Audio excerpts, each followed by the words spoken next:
काल अजित पवार आणि रोहित पवार यांची चांगली जुगलबंदी आपल्याला पाहायला भेटली। याआधी रोहित पवार म्हटले की दादांचं गावकीकडे जास्त लक्ष आहे, मात्र भावकीकडे लक्षच नाही। त्याला प्रत्युत्तर देताना अजित पवार की भावकीकडे लक्ष होतं, त्यामुळेच तू काठावर निवडून आला आहे, नाहीतर तू निवडूनच नसता आला। आता कमाल या गोष्टीची आहे की अजित पवार यांना त्यांच्या पत्नी सुनेत्रा पवार यांना बारामती लोकसभा निवडणुकीतून निवडून आणता आलं नाही। त्याचबरोबर त्यापूर्वी त्यांचे पुत्र पार्थ दादा पवार यांनाही मावळ लोकसभा निवडणुकीतून निवडून आणता आलं नाही।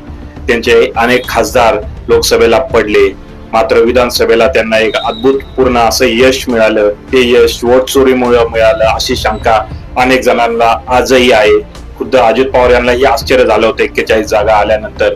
मात्र आता ते दावा करत आहे की त्यांनी प्रचार नाही केल्यामुळे रोहित पवार निवडून आले कर्जत जामखेड मधून, की ते ज्यांचा प्रचार करतात ते निवडून येत नाही आणि ज्यांचा प्रचार ते करत नाहीत ते निवडून येतात।